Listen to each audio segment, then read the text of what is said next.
comunicarme en estos momentos con la doctora Leticia Calderón Chelius, experta en asuntos migratorios, investigadora del Instituto Mora, para hablar de los temas más candentes. Doctora, le mando un abrazo, ¿cómo está? Muy bien, Vicente, ¿cómo están ustedes? ¿Qué tal me oyen? Muy bien, la escuchamos muy bien y quiero pues decirle que ha sido una mañanita bastante movida, pero deme su opinión acerca de esto, que Emilio Lozoya acepta su extradición, que acepta cooperar con la Fiscalía General de la República por el tema agronitrogenados y Odebrecht en México, y le preguntaba a Toño, ¿temblará Videgaray? ¿Temblará Peña Nieto? ¿Temblarán todos? Deme su opinión acerca de esto. Pues mira, no sé si temblarán, pero por lo menos preocupados sí están, Vicente, porque yo creo que esto es parte de un proceso que se lleva muchísimo tiempo y que evidentemente todos tenemos una prisa, porque bueno, para todos hay una intuición de que aquí hay algo mucho más grueso que va más allá del propio Lozoya. Entonces, que él haya aceptado, digamos, no entendemos los conceptos jurídicos que eso implica, que a qué se está teniendo y sobre todo, pues acuérdate que su mamá está detenida aquí en cárcel domiciliaria de hace por lo menos 6 meses. Entonces, también su hermana, su misma esposa son parte de toda esta trama y por tanto yo creo que ahí juega mucho esto en términos de lo que él habrá no necesariamente negociado, porque no hay nada que negociar con el señor está detenido y detenido en términos internacionales, o sea, ahí sí que ya perdieron esa capacidad de haber dicho o entregado o cedido algunas cosas, eso se acabó. Entonces yo creo que estamos ante una puerta que claro que nosotros somos muy perspicaces y ya no creemos nada, pero tal vez dando este voto de confianza, sí es un momento muy interesante porque Emilio Lozoya no se quedaba solo y por tanto su superior inmediato le hace, obviamente, Enrique Peña Nieto, tendría mucho de por qué estar preocupado, es lo que creo, Vicente. Pues yo también lo creo así y ojalá que don Emilio Lozoya Austin le haga un favor a México y que cante, que suelte todo lo que traiga en su ronco pecho. A ver, hablemos de esta polémica visita del presidente Andrés Manuel López Obrador a Estados Unidos para reunirse con Trump. Escucho muchas voces migrantes molestas, pero yo pregunto entonces, ¿como para cuándo le daríamos permiso? Nótese mi sarcasmo. ¿Como para cuándo le daríamos permiso al presidente Andrés Manuel López Obrador para que vaya a Estados Unidos? Mira, yo creo que es muy polémica esta visita porque no hay forma de que no sea polémica que no sea polémico un encuentro entre el presidente de México con el presidente Donald Trump, que es una figura que para cualquiera lo es, pero obviamente la circunstancia mexicana lo vuelve doblemente complicado. Entonces, es verdad, a mí personalmente no me gustaría ver esa visita, esa foto, pero bueno, los tiempos han corrido, van 2 años del gobierno actual de México, de López Obrador al frente, y en ese sentido, bueno, yo lo veo de esta manera, Vicente, insisto, más allá de mi deseo personal, que me quisiera ahorrar esa foto, pero bueno, el punto es que hay un tratado de libre comercio que está por entrar en vigor, un tema que se junta con un momento de extrema debilidad económica para el país, para el mundo si tú quieres, pero en este momento lo que importa es, en este caso México, y estamos colgados de alfileres. Entonces el punto aquí fuerte es, tú cedes, le entras, participas, entras en esto que tiene que ver con apechugar, ¿no? Como mandatario y decir, bueno, pues lo que toca ahora es pasar esa parte donde esto se consolide y avance de una manera muy rápida para ver si de alguna manera eso beneficia a la economía mexicana pronto.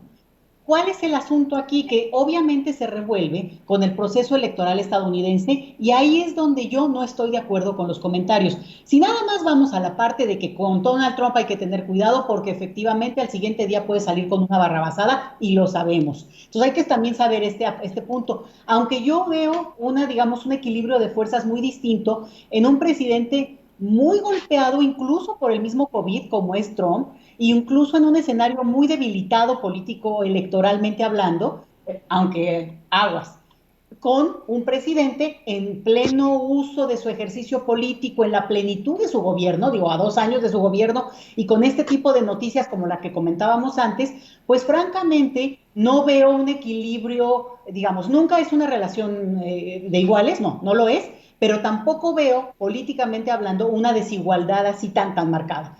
sí veo que cuando lo tratan de enmarcar en esto que es lo electoral estadounidense, creo que hay un equívoco de mis colegas analistas, o yo lo veo distinto, porque creo que primero, la elección en Estados Unidos, bueno, se la pasan en elecciones, digo, es un proceso que vive en esa lógica como muchas democracias, incluida la nuestra, pero también hay un punto en el que de aquí a 5 meses, Vicente, es mucho tiempo para que la economía mexicana se detenga a no abrir cualquier tipo de frente que pudiera alimentar digamos, restablecer la situación que estamos viviendo ahora. Entonces, esperarte a que haya una elección, la apuesta de que Donald Trump pierda, que bueno, o parece ser que por los puntos que va perdiendo, eso implicaría que pueda hacer que se muevan las fuerzas políticas en ese país. Bueno, es interesante, pero no podemos ser toda la vida presos, rehenes de la elección estadounidense y al contrario de lo que también escucho, de que bueno, en todo caso AMLO tendría que reunirse también con Biden. Oye, espérate, Biden ni siquiera es todavía el representante, digamos, ya de la fuerza demócrata, todavía no hay una especie de cierre de filas completo, no estamos viendo eso, también se junta con el asunto de la pandemia, pero no es apropiado, como no fue apropiada la visita en su momento de Donald Trump a México, digo, además a Palacio Nacional, ¿qué es de eso, no? Entonces, a mí me parece que cuando se empiezan a hacer estos paralelos, son digamos, son muy baratos porque no puedes comparar un momento uno con el otro, a un presidente con el otro, y mucho menos no entender lo que pasó, lo que nos está pasando con el tema de la pandemia, que es un revolcón, Vicente, si no acabamos de comprender que eso cambió la configuración no solo de las relaciones entre dos países, entre la economía mundial y además el juego político de cada uno de los países que, digamos, en este caso, pues compiten en esta economía planetaria, pues yo creo que nos quedamos ahí sí en una visión muy parroquial, fíjate, al revés, ¿no? Y obviamente entiendo esta cosa del prurito, de que, ay, no, bueno, ¿qué va a pasar? Te digo, siempre da miedo que Trump salga con una cosa a los 10 minutos, pero es un riesgo. Y ahí es donde, no es que me guste, pero entiendo que, bueno, la apuesta de López Obrador vaya por ahí. Y nada más un comentario, fíjate qué interesante.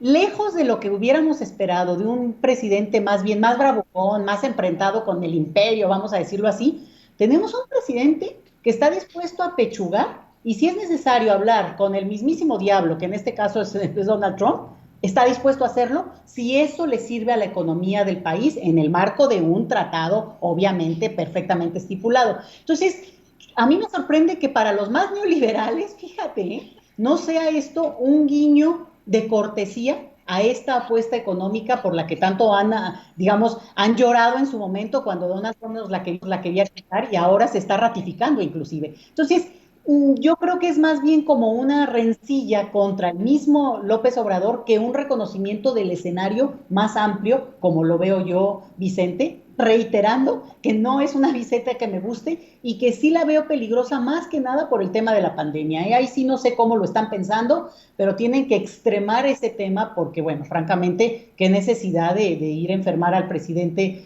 yendo a una visita de este tipo. Ahora, otra cosa, lo voy a decir con mucha claridad y espero que lo entiendan en ese contexto los paisanos allá en Estados Unidos. Yo he sido migrante la mayor parte de mi vida. Yo he sido víctima de la discriminación. He hablado contra Donald Trump. Me he posicionado contra su racismo, su discriminación, su ignorancia. Y muchos dicen que es una desgracia que el presidente Andrés Manuel López Obrador se vaya a reunir con el que nos llamó criminales, violadores, narcotraficantes, asesinos, y es la escoria humana. Pero yo pregunto, si este presidente mexicano con autoridad moral, como no la tuvo Calderón, como no la tuvo Peña Nieto, no se reúne con el diablo, como dice usted, entonces, ¿como para cuándo? Si no es ahora, ¿cuándo? Y no estoy diciendo ahora de esta visita, pero pareciera que le quieren prohibir al presidente Andrés Manuel López Obrador que se reúna con Trump. Y otra cosa importante, vamos a hacer una mea culpa. Los que votaron por Trump o los que no votaron por Trump están en Estados Unidos. El presidente Andrés Manuel López Obrador nada tuvo que ver con que hayamos permitido unos y votado otros para que Donald Trump sea el presidente de Estados Unidos. Y ahí sí que hay mucha tarea de reflexión que hacer, porque las comunidades promigrantes fuimos incapaces, fracasamos en evitar que Donald Trump llegara a la presidencia. Peor aún, que haya tenido el 29% o algo así de los votos hispanos el hoy presidente de Estados Unidos. No, Vicente, yo creo que aquí hay un punto que es fundamental y es que Donald Trump nos tomó por sorpresa hace 4 años, digo, principalmente a los estadounidenses, ¿no? Y aquí el asunto es que no estamos en el mismo escenario. O sea, ya sabemos cómo es Trump y que puede hacer y deshacer. No hay gobierno del planeta que no haya tenido algún problema. Digo, se ha referido de una manera terrible al presidente de Francia, en su momento a Angela Merkel de Alemania. O sea, aquí no vamos a decir que estamos hablando con un personaje medianamente creíble, querible. No lo es. Pero aquí entra el asunto, y ahí es donde a mí me gusta verlo, en el asunto de que los políticos tienen una parte que o son pragmáticos o son solamente merolicos. Y en ese sentido, un presidente que representa una economía como la nuestra, bueno, si entiende que parte del protocolo para que esto se eche a andar tiene, digamos, incluye una visita, pues toca pechugar y se la tiene que aguantar. Y lo que a mí me sorprende es que esté ocurriendo, Vicente, que esté ocurriendo ese gesto cuando, bueno, digo, evidentemente López Obrador podría sacar cualquier pretexto y espérate a que ocurra, vamos a esperarnos a que ocurra porque también estamos tan al día que de repente van pasando ciertas cosas que, bueno, pueden cambiar y estamos también en una discusión que de repente nos sobrepasa. Pero hay muchas cosas que México tiene que discutir con el gobierno estadounidense que va más allá de Donald Trump. Y Donald Trump es un personaje que, por supuesto, genera digamos, somos negativos frente a lo que pueda decir, sobre todo en el caso de México. Pero claramente está en el declive de su poder. Si de verdad, digamos, si de verdad quieren afectar a Donald Trump, más allá de una visita o las que vaya a haber de aquí a noviembre, porque va a haber muchísimas de presidentes de todo el planeta, con el presidente del país más rico del planeta, ¿no? Digamos, es parte de esto. Yo creo que una de las formas es un poco lo que tú decías, cómo votan y si votan aquellos que tienen la oportunidad de hacerlo en Estados Unidos.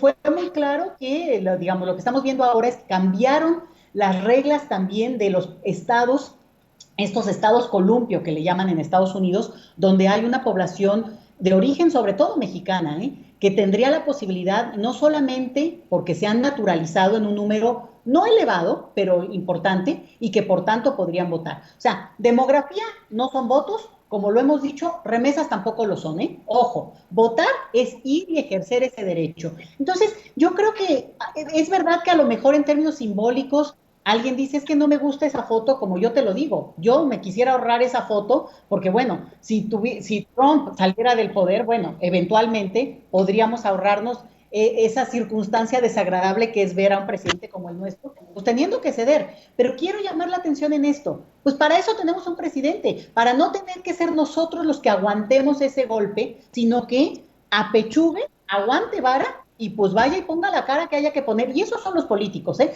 Por eso nosotros no lo somos, Vicente, porque al final de cuentas tienen que pasar y aguantar una serie de gente, lo hemos visto con las alianzas políticas en nuestro país, que de repente dices, ¿cómo es posible que se dieron esto o lo otro? Y bueno, claramente ese es el juego de la política, que tiene partes donde no es solamente la simpatía o el cariño, sino, bueno, toca el equilibrio que permite avanzar alguna agenda, y en este caso yo te lo digo con muchísima preocupación, la agenda económica en México es fundamental, no solo para el país, para el propio proyecto que tiene el presidente. Si no avanza esa agenda, se le cae todo porque no hay forma de sostenerla.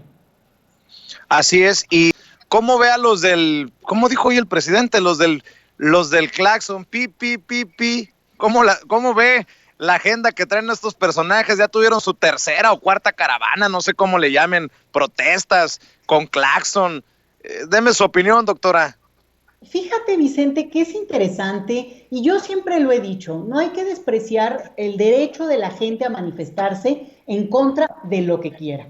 El problema es que no logran articular, y mira que ya han pasado tiempo, y mira que el gobierno de México ha cometido un montón de pifias, y no logran articular medianamente banderas, discurso, lemas, algo que sea concreto. Es decir, fíjate, en medio de la situación más terrible que es este asunto de la pandemia, ¿qué articulan como que se contraponga a lo que pueda estar haciendo el gobierno o los personajes específicos?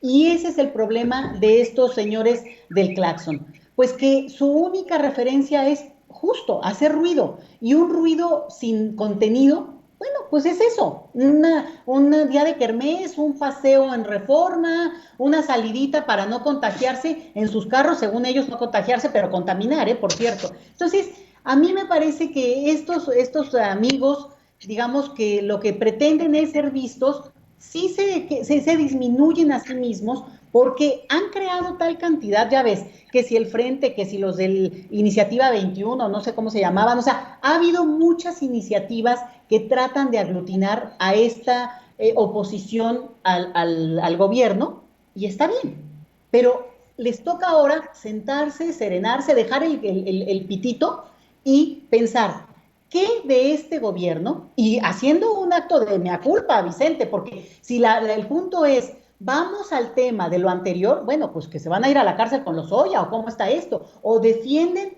que continúe un estado de corrupción, de evasión fiscal, o sea, de no enfrentar ciertos temas que son estructurales al país. Bueno, pues claramente no podrían decirlo así, pero en el fondo eso es lo que están diciendo. Eso es lo que me preocupa. Y luego otras cosas que son, mira, ahí sí son de risa loca, ¿eh? Cuando empiezan a decir, bueno, cuando he visto algunas entrevistas y le preguntan a la gente, ¿por qué está mal el gobierno actual? No, es que es un autoritario el presidente. ¿Cómo define autoritario? O sea, vamos, váyanse a un diccionario aunque sea. Porque entonces su definición de autoritario es esta caricatura que no logra articularse con un gobierno que, entre otras cosas, les permite estarse manifestando, ¿verdad? Digamos, para empezar. Esa es una. O luego ya algo que se volvió, te juro que de repente yo creo que están regresando a la etapa de la Guerra Fría de los años 50, Vicente, con este discurso de articularlo, el comunismo como la bandera que nos debe de hacer temblar a todos. Pero, a ver, ¿qué están entendiendo por eso? Y en todo caso, ¿cómo articulan eso en relación al gobierno actual mexicano? Insisto, si para ellos comunismo es combatir la evasión fiscal, las trampas que hay de parte de un sector muy poderoso, digamos, de empresarios, industriales, los mismos funcionarios y políticos frente al tema de la corrupción. Si eso es lo que están entendiendo, pues claramente lo que están haciendo es entregarse como parte de esa misma complicidad, digamos. Entonces, sí me parece que es interesante que lo hagan. Bueno, su salidita del domingo, todos queremos salir, ¿verdad? Entonces, me imagino que es la forma de salir a pasear y tomar un poquito de sol, pero para mí no pasa de eso, Vicente, y en realidad creo que mientras no articulen banderas claras y un discurso coherente, pues hacen el ridículo. ¿Cómo, doctora? Nótese mi sarcasmo. ¿Cómo que no articulan? Le llaman comunista a López Obrador y no saben qué es comunismo. Quieren tumbar a López Obrador. Pues que voten en las urnas y nos dejamos de cosas. Pero bueno, oiga, hablando, está al pendiente, me decía, de lo que ocurre en Francia. Fíjate que se junta muy bien con lo que estamos hablando, porque al final de cuentas es esta capacidad de articularse. La izquierda en Francia este domingo arrasó en las municipales de segunda vuelta. ¿Por qué es importante para nosotros, Vicente? ¿Por qué dices, bueno, ¿y qué me importa? Francia está muy lejos, no es como nuestra relación con Estados Unidos, bueno, ¿no? Que siempre estamos muy atentos. Creo que es importante porque por primera vez después de muchos años, y diría yo que por primera vez en realidad, la izquierda de Francia se articula en un frente común para lograr, digamos, ir contra las propuestas principalmente de Macron. Acuérdate, digo, nada más entre paréntesis, el Macron mexicano, que era el Ríos Peter, ¿no? El jaguar famoso, que era el gallo de oro del señor Jorge Castañeda, por cierto. ¿No? Cierro ahí mi paréntesis, nada más para que no se les olvide, porque había algunos que añoraban mucho seguir ese esquema. Bueno, pues este domingo, esa izquierda esa izquierda insumisa, como se dicen ellos, esa izquierda que articuló socialistas, comunistas, ecologistas y toda esta banda que lo que piensan, y fíjate que es bien bonito, porque todo el discurso y las entrevistas a propósito de ese triunfo, de lo que hablan es de que el confinamiento los hizo repensar el mundo en el que quieren vivir y que la necesidad de alianzas para contraponerse a las propuestas, sobre todo este tema de que ha sido muy fuerte en Francia, que es toda la nueva reglamentación en torno a las jubilaciones, y bueno, un poco abiertamente hablan contra la globalización, ojo, están rudos, contra la globalización y contra el neoliberalismo, ahí no se andan con tintas, ¿no? Y en ese sentido lo interesante es que hablan de repensar los valores básicos por los que merecemos, digamos, ser democracia, ser ciudadanos, y hablan de libertad, de solidaridad, porque dicen, esto es lo que nos enseñó la pandemia. Y si no aprendimos algo de esta pandemia que va en esos términos, bueno, pues no vamos a poder cambiar también el estado de cosas. Entonces, es muy interesante porque como se fueron dando algunos triunfos en bastiones históricos de la derecha hace 40 años, Vicente. Entonces, esta articulación lo que muestra es una ciudadanía cansada con el discurso tradicional, cansada con repetir esto de los valores donde el más fuerte es el que sale a costa de estar encima de los demás, y si tienes que aplastar a los otros, pues ni modo, porque ese es el capitalismo y así hay que hacerlo, y ellos dicen, nosotros no. Y ahí sí que usan la excepcionalidad francesa de decir, nosotros, la igualdad, la solidaridad, es una cuestión que se pone por encima, digamos, de este discurso simplón que había imperado incluso en Francia. Entonces, me parece que es interesante porque incluso hablan, sin alianzas no hay posibilidad de competir en este momento, y por eso se alían algunos que han sido incluso enemigos, porque la izquierda tiene esa parte, la izquierda tiene esa capacidad de separarse en muchos grupos. Pero me gusta y me parece interesante porque justamente comentábamos respecto a esta incapacidad de generar banderas, discursos creíbles, digamos, convocatorias sostenibles hacia la ciudadanía de parte, en este caso, de la oposición en México. Y vemos el caso francés, cuya oposición dice, aprendamos de la pandemia a recuperar los valores más humanos, la solidaridad, el principio de la capacidad digamos, de ayudarnos, encontrarnos, y que eso es lo que le exigimos al gobierno y al propio Estado. Y bueno, pues no sé si lo van a querer tomar, ¿verdad?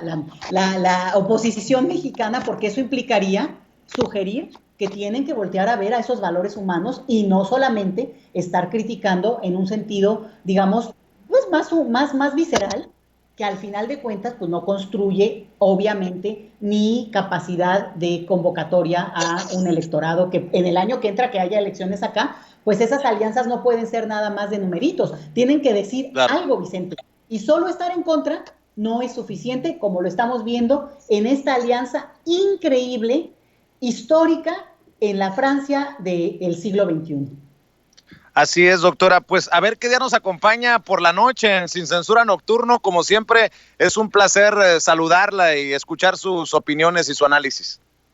No, Vicente, pues encantada como siempre, y cuídense mucho, y bueno, acá seguimos dándole. Claro que sí, le mando un abrazo. Recuerde que en Twitter encuentra a la doctora Leticia Calderón Chelius como @LetiChelius, y también apoye el esfuerzo de migrantólogos, así búsquelos en @migrantólogos. Mi querido Rafa Herrera, ¿cómo andas?